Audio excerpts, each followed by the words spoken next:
Hi hello ಎಲ್ಲರಿಗೂ ನಮಸ್ಕಾರ. ಎಲ್ಲರೂ ಹೇಗಿದ್ದೀರಾ? ಎಲ್ಲರೂ ಚೆನ್ನಾಗಿದ್ದೀರಾ ಅಂತ ಭಾವಿಸ್ತೇನೆ. ಜ್ಯೋತಿ ಪಾಕಶಾಲೆಗೆ ತಮ್ಮೆಲ್ಲರಿಗೂ ಸ್ವಾಗತ. ನನ್ನ ಕುಕಿಂಗ್ ವಿಡಿಯೋಸ್ ನಿಮಗೆ ಇಷ್ಟ ಆದಲ್ಲಿ ಜ್ಯೋತಿ ಪಾಕಶಾಲೆ ವಿಡಿಯೋಸ್ನ ಲೈಕ್ ಮಾಡಿ. ಹೊಸದಾಗಿ ನನ್ನ ಕುಕಿಂಗ್ ವಿಡಿಯೋಸ್ ನೋಡ್ತಿದ್ದಲ್ಲಿ ಜ್ಯೋತಿ ಪಾಕಶಾಲೆ ಚಾನಲ್ನ ಸಬ್ಸ್ಕ್ರೈಬ್ ಮಾಡಿಕೊಡಿ. ಈ ವಿಡಿಯೋ ಹೇಗೆ ಅನ್ನಿಸ್ತು ಅಂತ ಕಮೆಂಟ್ ಮಾಡಿ. ಹಾಗೆ ಈ ವಿಡಿಯೋಗೊಂದು ಲೈಕ್ ಮಾಡಿ. ನಾನು ಇವತ್ತಿನ ದಿನ ಮಾವಿನಕಾಯಿ ಉಪ್ಪಿನಕಾಯಿ ಮಾಡೋ ಇದನ್ನು ತಿಳಿಸ್ಕೊಡ್ತೇನೆ.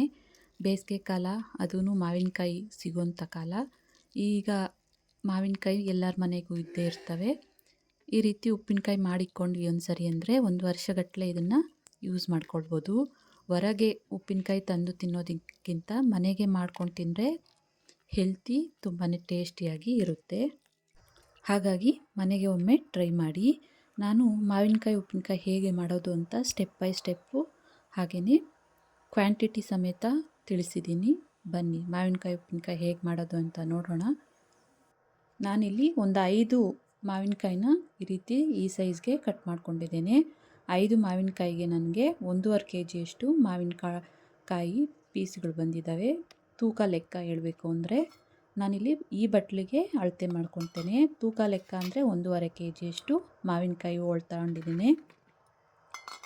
ನಾನು ಈ ಬಟ್ಲಲ್ಲಿ 5 ಬಟ್ಲಷ್ಟು ಮಾವಿನಕಾಯಿ ಹೋಳನ್ನ ಹಾಕ್ಕೊಳ್ತೇನೆ.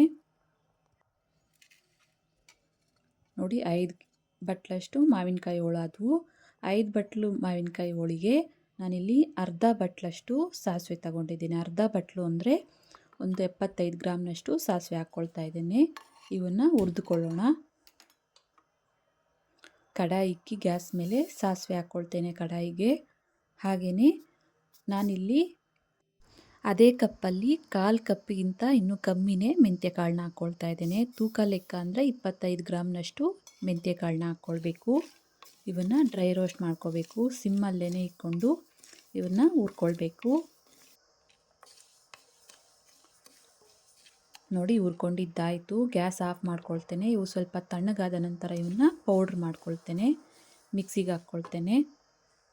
ನೋಡಿ, ಈ ರೀತಿ ನುಣ್ಣಗೆ ರುಬ್ಕೋಬೇಕು. ಇದನ್ನು ಸಾಸಿವೆ ಹಾಗೂ ಮೆಂತ್ಯನ ಇದನ್ನು ಒಂದು ಬಟ್ಲಿಗೆ ಹಾಕ್ಕೊಳ್ತೇನೆ. ನಾನು ಇದಕ್ಕೆ ಖಾರದ ಪುಡಿ, ಮಾವಿನಕಾಯಿ ಹೋಳನ್ನ ಯಾವ ಕಪ್ಪಲ್ಲಿ ತಗೊಂಡಿದ್ವೋ ಆ ಕಪ್ಪಲ್ಲಿ ಅರ್ಧ ಕಪ್ಪಷ್ಟು ಖಾರದ ಪುಡಿ ಅಂದರೆ ಒಣಮೆಣ್ಸಿನ್ಕಾಯಿ ಪುಡಿನ ಸೇರಿಸ್ಕೊಳ್ತಾ ಇದ್ದೇನೆ. ಖಾರದ ಪುಡಿ ಮನೆಯಲ್ಲೇ ಆಡಿಸಿರೋದು. ಖಾರ ಇರೋದ್ರಿಂದ ನಾನಿಲ್ಲಿ ಅರ್ಧ ಕಪ್ಪಷ್ಟು ಹಾಕ್ಕೊಳ್ತಾ ಇದ್ದೇನೆ. ಹಾಗೆ ಅರ್ಧ ಕಪ್ಪಿಗಿಂತ ಸ್ವಲ್ಪ ಕಮ್ಮಿನೇ ಕಲ್ಲುಪ್ಪನ್ನ ಹಾಕ್ಕೊಳ್ತಾ ಇದ್ದೇನೆ. ಕಲ್ಲುಪ್ಪಾಗಿರೋದ್ರಿಂದ ನಾನು ಸ್ವಲ್ಪ ಮಿಕ್ಸಿ ಜಾರಿಗೆ ಹಾಕ್ಕೊಂಡು ರುಬ್ಕೊಂಡು ಹಾಕ್ಕೊಳ್ತಾ ಇದ್ದೇನೆ. ಕಲ್ಲುಪ್ಪು ಅಂದರೆ ಕರಗೋದು ಲೇಟ್ ಆಗುತ್ತೆ, ಹಾಗಾಗಿ ರುಬ್ಕೊಂಡು ಹಾಕ್ಕೊಳ್ತಾ ಇದ್ದೇನೆ. 1 ಟೀ ಸ್ಪೂನಷ್ಟು ಅರಿಶಿನ ಹಾಕ್ಕೊಳ್ತೇನೆ. ಇದನ್ನು ಕಲಿಸ್ಕೊಳ್ಳೋಣ. ಕಲ್ಲುಪ್ಪು ಹಾಕೋದ್ರಿಂದ ಉಪ್ಪಿನಕಾಯಿ ಚೆನ್ನಾಗಿರುತ್ತೆ ಟೇಸ್ಟು ಅಂತ ಕಲ್ಲುಪ್ಪನ್ನ ಸೇರಿಸ್ಕೊಂಡಿದ್ದೀನಿ. ಅಥವಾ ನೀವು ಪುಡಿ ಉಪ್ಪಾದರೂ ಉಪಯೋಗಿಸ್ಕೋಬೋದು. ನಾನಿಲ್ಲಿ ಉಪ್ಪಿನಕಾಯಿಗೆ ಕಡಲೆ ಬೀಜದ ಎಣ್ಣೆನ ಉಪಯೋಗಿಸ್ತಾ ಇದ್ದೇನೆ. ಈ ಎಣ್ಣೆ ಬಳಸಿ ಉಪ್ಪಿನಕಾಯಿ ಮಾಡೋದ್ರಿಂದ ಉಪ್ಪಿನಕಾಯಿ ತುಂಬಾ ಟೇಸ್ಟಿಯಾಗಿರುತ್ತೆ. ಅಥವಾ ಎಳ್ಳೆಣ್ಣೆನಾದರೂ ಬಳಸ್ಕೋಬೋದು. ಇವೆರಡೂ ಇಲ್ಲ ಅಂದರೆ ಮಾಮೂಲಿ ಸನ್ಪ್ಯೂರ್ ಅಥವಾ ಬೇರೆ ಎಣ್ಣೆ ಯಾವುದಾದ್ರೂ ಉಪಯೋಗಿಸ್ಕೊಳ್ಬೋದು. ನಾನಿಲ್ಲಿ 1 ಕಪ್ಪಷ್ಟು ಕಡಲೆ ಬೀಜದ ಎಣ್ಣೆ ತಗೊಂಡಿದ್ದೇನೆ. ಉಪ್ಪಿನಕಾಯಿ ಹಾಕಲಿಕ್ಕೆ ನಾನು ಈ ರೀತಿ ಪ್ಲಾಸ್ಟಿಕ್ ಡಬ್ಬನ ತಗೊಂಡಿದ್ದೇನೆ. ಇದೆಲ್ಲ ಅಥವಾ ಪಿಂಗಾಣಿ ಪಾತ್ರೆ ಇದ್ದರೆ ಅದ್ರಾಗಾದರೂ ಹಾಕ್ಕೊಳ್ಬೋದು. ನಾನಿಲ್ಲಿ ಒಂದು ಅರ್ಧದಷ್ಟು ಒಂದು ಬಟ್ಲಿಗೆ ಎಣ್ಣೆನ ಹಾಕ್ಕೊಳ್ತೇನೆ. ಹಾಗೆ ಉಪ್ಪಿನಕಾಯಿ ಹಾಕೋ ಡಬ್ಬಗೆ 1-2 ಟೇಬಲ್ ಸ್ಪೂನಷ್ಟು ಎಣ್ಣೆನ ಹಾಕ್ಕೊಳ್ತೇನೆ. ಹಾಗೆ ಅದಕ್ಕೆ 1-2 ಟೇಬಲ್ ಸ್ಪೂನಷ್ಟು ಕಲಿಸ್ಕೊಂಡಿರೋಂಥ ಪುಡಿನ ಸೇರಿಸ್ಕೊಳ್ತೇನೆ.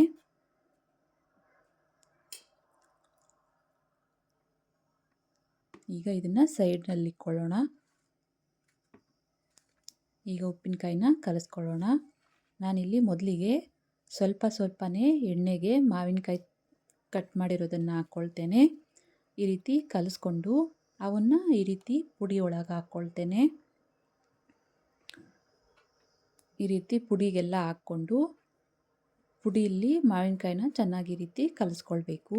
ಈ ರೀತಿ ಮಾಡೋದ್ರಿಂದ ಮಾವಿನಕಾಯಿ ಬೇಗ ಮೆತ್ತಗೆ ಆಗ್ಬಿಡಲ್ಲ, ಚೆನ್ನಾಗಿರುತ್ತೆ ಗಟ್ಟಿಯಾಗೇ.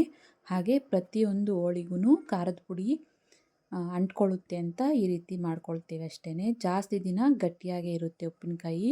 ಹಾಗಾಗಿ ಈ ರೀತಿ ಮಾಡ್ಕೊಳ್ತಾ ಇದ್ದೇನೆ. ಅದೇ ರೀತಿ ಎಲ್ಲವನ್ನು ಎಣ್ಣೆಗೆ ಹಾಕಿ ಮೊದಲಿಗೆ ಎಣ್ಣೆಯಲ್ಲಿ ಕಲಿಸ್ಕೊಂಡು ಆ ನಂತರ ಪುಡಿಗೆ ಹಾಕಿ ಪುಡಿಯಲ್ಲಿ ಕಲಿಸ್ಕೊಳ್ತೇನೆ. ಈ ರೀತಿ ಕಲಿಸ್ಕೊಂಡು ಇದನ್ನು ಉಪ್ಪಿನಕಾಯಿ ಸ್ಟೋರ್ ಮಾಡೋವಂಥ ಬಟ್ಲಿಗೆ ಅಂದರೆ ಡಬ್ಬಾಗೆ ಹಾಕ್ಕೊಳ್ತೇನೆ. ಈ ರೀತಿ ಎಲ್ಲ ಮಾವಿನಕಾಯಿಗಳನ್ನ ಎಣ್ಣೆಯಲ್ಲಿ ಕಲಿಸ್ಕೊಂಡು ಖಾರದ ಪುಡಿ ಮಿಶ್ರಣಕ್ಕೆ ಹಾಕ್ಕೊಳ್ತಾ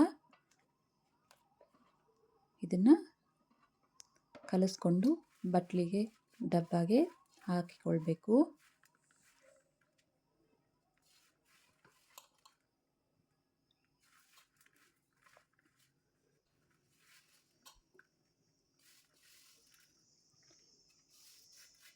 ಉಪ್ಪಿನಕಾಯಿ ಕಲಿಸ್ಕೊಂಡಿದ್ದಾಯಿತು.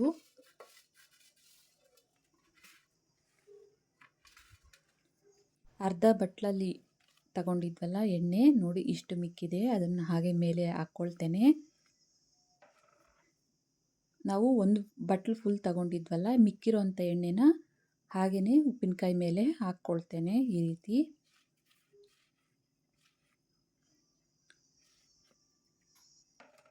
5 ಬಟ್ಲು ಮಾವಿನಕಾಯಿ ಹೋಳಿಗೆ 1 ಬಟ್ಲಷ್ಟು ಕಡಲೆ ಬೀಜದ ಎಣ್ಣೆ ಬೇಕಾಗುತ್ತೆ. ನಾನೀಗ ಇದಕ್ಕೆ ಬೆಳ್ಳುಳ್ಳಿನ ಸೇರಿಸ್ಕೊಳ್ತಾ ಇದ್ದೇನೆ. ನಾನಿಲ್ಲಿ ಸಣ್ಣ ತಗೊಂಡಿರೋದ್ರಿಂದ ಮೇಲೇ ಹಾಕ್ಕೊಳ್ತಾ ಇದ್ದೇನೆ. ನಾನು ಚಿಕ್ಕ ಬೆಳ್ಳುಳ್ಳಿ ತಗೊಂಡಿರೋದ್ರಿಂದ ಕೊನೆಯಲ್ಲಿ ಹಾಕ್ಕೊಳ್ತಾ ಇದ್ದೇನೆ.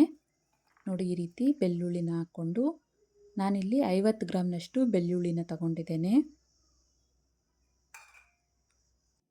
ಕಪ್ ಅಳತೆ ಅಂದರೆ ಅರ್ಧ ಕಪ್ಪಷ್ಟು ಬೆಳ್ಳುಳ್ಳಿನ ಹಾಕ್ಕೊಂಡಿದ್ದೇನೆ. ಇದನ್ನು ಕಲಿಸ್ಕೊಳ್ಳೋಣ.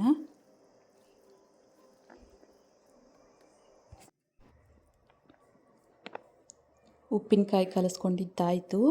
ಇದನ್ನು ನೀರು ಬೀಳದೇ ಇರೋ ಜಾಗದಲ್ಲಿ ಟೈಟಾಗಿ ಕ್ಯಾಪ್ನ ಮುಚ್ಚಿ ಇದನ್ನು ಇಟ್ಕೊಳ್ಬೇಕು. 3 ದಿನದ ನಂತರ ಇದನ್ನು ಕಲಿಸ್ಕೊಳ್ಬೇಕು. 3 ದಿನ ಇದನ್ನು ಕೈ ಆಡಿಸ್ಬಾರ್ದು. 3 ದಿನ ಆದ ನಂತರ ನೋಡೋಣ. ನೋಡಿ ಉಪ್ಪಿನಕಾಯಿ ಎಷ್ಟು ಚೆನ್ನಾಗಿ ಬಂದಿದೆ ಅಂತ. 1 ಕಪ್ಪಷ್ಟು ಕಡಲೆ ಬೀಜದ ಎಣ್ಣೆ ಉಪ್ಪಿನಕಾಯಿಗೆ ಸರಿ ಹೊಂದಿದೆ. ಉಪ್ಪಿನಕಾಯಿಗೆ ಸ್ವಲ್ಪ ಎಣ್ಣೆ ಮುಂದಾಗೆ ಇರಬೇಕು, ಇಲ್ಲಾಂದರೆ ಕೆಟ್ಟೋಗುತ್ತೆ. ಇಷ್ಟಿದ್ರೆ ಸಾಕು ಎಣ್ಣೆ. ಇದನ್ನು ಒಂದ್ಸರಿ ಕಲಿಸ್ಕೊಳ್ಳೋಣ. ಉಪ್ಪಿನಕಾಯಿನ ನೋಡ್ತಿದ್ರೇ ಬಾಯಲ್ಲಿ ನೀರಿರುತ್ತೆ. ನೋಡಿ ಅಂಗಡಿಲಿ ತರೋದಕ್ಕಿಂತ ಮನೆಯಲ್ಲೇ ಮಾಡಿಕೊಂಡ್ರೆ ಹೆಲ್ತಿ ಕೂಡ ಹಾಗೆ ಟೇಸ್ಟಿ ಕೂಡ. ಈ ರೆಸಿಪಿ ನಿಮಗೆ ಇಷ್ಟ ಆಗಿದೆ ಅಂದ್ಕೊಳ್ತೇನೆ. ಇಷ್ಟ ಆದಲ್ಲಿ ಈ ವಿಡಿಯೋಗೊಂದು ಲೈಕ್ ಮಾಡಿ. ಯಾರೆಲ್ಲ ಸಬ್ಸ್ಕ್ರೈಬ್ ಮಾಡ್ಕೊಳ್ದೆ ವಿಡಿಯೋ ನೋಡ್ತಿದ್ದಲ್ಲಿ ಪ್ಲೀಸ್ ಸಬ್ಸ್ಕ್ರೈಬ್ ಮಾಡ್ಕೊಳ್ಳಿ. ಈ ವಿಡಿಯೋ ಹೇಗನ್ನಿಸ್ತು ಅಂತ ಕಮೆಂಟ್ ಮಾಡಿ, ಶೇರ್ ಮಾಡಿ, ಲೈಕ್ ಮಾಡಿ. ಇದನ್ನು ಒಂದು ಡಬ್ಬಾಗೆ ಹಾಕಿ ಫ್ರಿಜ್ಜಲ್ಲಾದರೂ ಇಡ್ಬೋದು ಅಥವಾ ಹೊರಗಾದರೂ ಇಟ್ಕೊಳ್ಬೋದು. ನಾನು ಒಂದು ಡಬ್ಬಾಗೆ ಹಾಕಿ ಫ್ರಿಜ್ಜಿಗೆ ಇಟ್ಕೊಳ್ತೇನೆ. ಹಾಗೆ 1 ಸ್ಪೂನಷ್ಟು ಅನ್ನಕ್ಕೆ ಕಲಿಸ್ತೇನೆ. ನಾನಿಲ್ಲಿ ಬಿಸಿ ಅನ್ನ ತಗೊಂಡಿದ್ದೇನೆ. ಅದಕ್ಕೆ 1 ಸ್ಪೂನಷ್ಟು ತುಪ್ಪನ ಹಾಕ್ಕೊಳ್ತೇನೆ.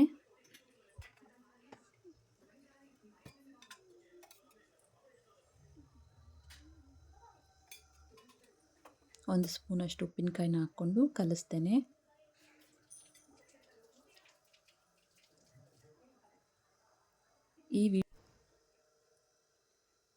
ಈ ವಿಡಿಯೋ ನಿಮಗೆ ಇಷ್ಟ ಆಗಿದೆ ಅಂದ್ಕೊಳ್ತೇನೆ. ಇಷ್ಟ ಆದಲ್ಲಿ ಲೈಕ್ ಮಾಡಿ, ಕಮೆಂಟ್ ಮಾಡಿ.